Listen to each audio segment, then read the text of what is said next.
Symbology. Symbology is basic to just about everything in life, and that includes secret societies, it includes non-secret societies. There are endless symbols that surround us, and by what we note on symbols, what we know about symbols, we can determine many things about people. Now, a lot of symbols are common symbols, and everyone kind of knows what they mean. You may not know the specifics of why the Christmas tree is the Christmas tree. You may not know the specifics of why we put lights on it or what original symbols there were that involved it. But you have the basic idea. If you look at the picture hung in the window there, it shows a black monolith that is a symbol for a gate or a door. And we all know that if we think about it. Symbols at some level are everywhere. These candies, these are Dove chocolates, they have symbols on them. The star, light, health, etc. The spirals were used by the vast majority of indigenous and early peoples for meditation and to help them attain enlightenment. There are symbols everywhere we look. This, which is my one of the girls, I should say grandchildren, but one of the girls' Science Academy books for a gift that she and I were working on earlier. Notice the atomic symbol. You know that's an atom, and you know that represents science. You know it because you know that symbol. Secret societies have always used symbols, as have all other groups. And using myself as an example, there is a commonly thought of symbol and 3 other symbols that if you're aware of those things, you can immediately pick out on me. Symbols matter, and I'm going to go back to that in a minute. Symbols matter, and symbols can influence things. A number of years ago, I was going to lobby the state legislature here in New York. And I put on a coat. It was not this coat, it was another coat, but it had a lapel pin. It already had the pin on it. And the pin was an old pin that I had obtained at a sale somewhere for a secret society that, as far as I knew, was defunct. It was gone. It had been gone for years and decades, maybe centuries. It was gone. So I was wearing the pin about where this lapel pin is. And we went into this one particular, I'm not even going to tell you if he was a state senator or a state assemblyman, this one particular state official's office. He met with us. There were 4 of us in the lobbying group. And I'm wearing a pin. And he fixated on it. And I visibly saw him do this. He fixated on the pin on my lapel. He shifted his chair so he could keep me in sight. And in my brain, I said, oh my God, this thing is still alive. This secret society that I was convinced was dead isn't. It's still there, and he's a member. I'm not. I didn't know it existed, but I'll take advantage of it. So the things that we were most determined to push that I also favored the most strongly, I gave very subtle, nonverbal cues on how strong my support was. He picked it up. I watched him write on his notepad each time I did that. Influence and power. Secret societies have them directly, and sometimes, like that, by accident.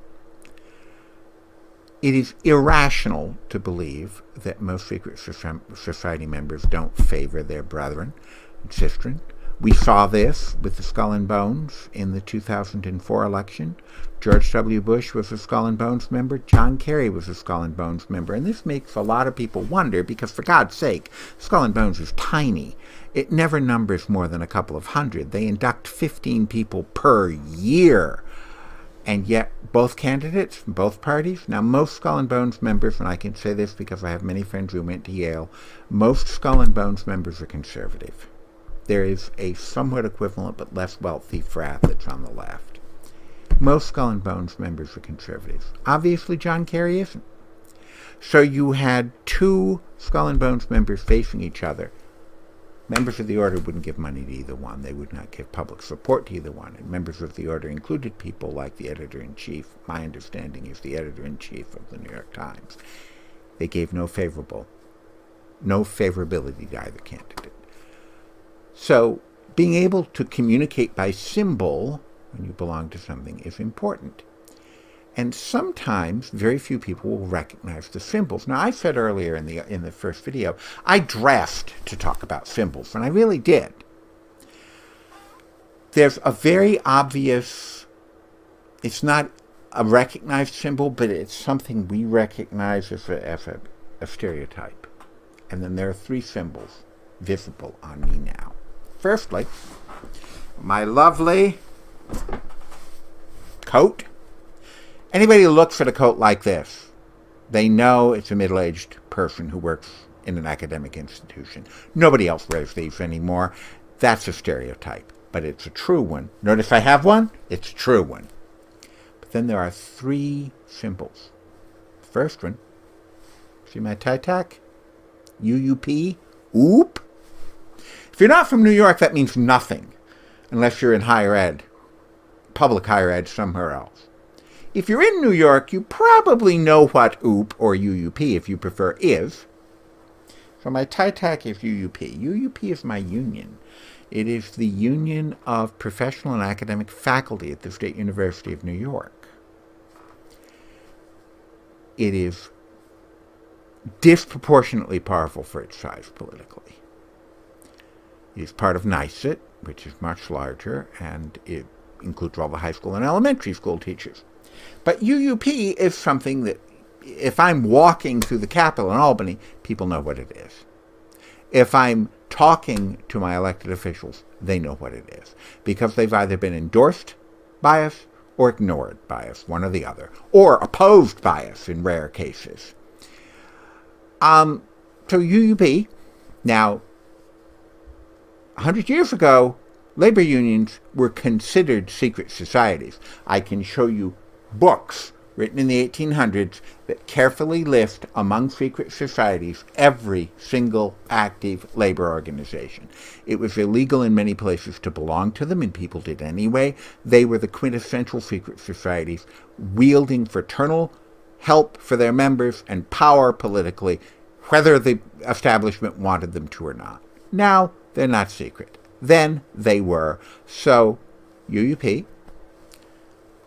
This, don't know my right from my left, this little thing is a stylized version of the Illuminati symbol. Now, I'm not talking about the Illuminati some people think exists, where it's demons from hell and aliens from some planet with lizards. No. I'm not saying those things could not exist. I'm saying there was an actual human organization called the Bavarian Illuminati, and they used the eye in the pyramid, and we think they were wiped out by the Archduke of Bavaria, but tying back to the story I told, I'm not willing to say I know they were. I think they were. The Bavarian Illuminati were what they were. They were an Enlightenment power group. They may have influenced things. They may have helped cause the French Revolution. They may have had something to do with the formation of the revolutionary groups in northern Italy. I don't know. No one knows for sure. Historians will tell you they're gone. I'm not sure. I think they are, but I don't know that. But several organizations have arisen from their ashes, and they're not apparently... They say good things, but they don't seem to be acting on them. This is one of them. This is from one of them. I joined them. They're I don't even consider them a secret society. They give no teachings. They have no degrees. But I bought a pin from them. I have their proclamation. I have a couple other things. If they start offering courses, I will probably pay for them. The Bavarian Illuminati. stylized, modernized, but the Bavarian Illuminati. If you have gotten those two symbols, I congratulate you. Now, have you gotten the third one? Because there's a third symbol that I'm wearing that the correct person would recognize immediately. But very few people in America would, and very few people in a non-English speaking country would. The tartan on the necktie is a clerical tartan. It tells anyone in the know immediately that I'm an ordained minister, which I am. I was ordained in a Christian denomination 40 years ago, right around 40 years ago, 38 years ago.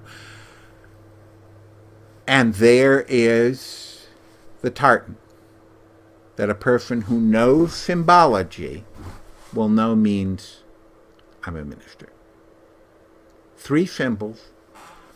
One of them opaque, if you're not either a unionist or in the state of New York or higher ed. One of them stylized from an older design for an organization that is one of 3 groups that have come forward and claimed that they're the new Bavarian Illuminati or the new Illuminati. And one symbol that you might know if you're Highland Scot, maybe still, but probably not. Symbols matter. Our new logo for Order of Hermes is modernized. It has variations, all with the same design. We'll see what we can do about making it into a pin. But I wanted to make this clear to you and talk about symbols a little bit as the beginning of a longer conversation that will really take off after you reach the 5th degree and complete it. Thank you.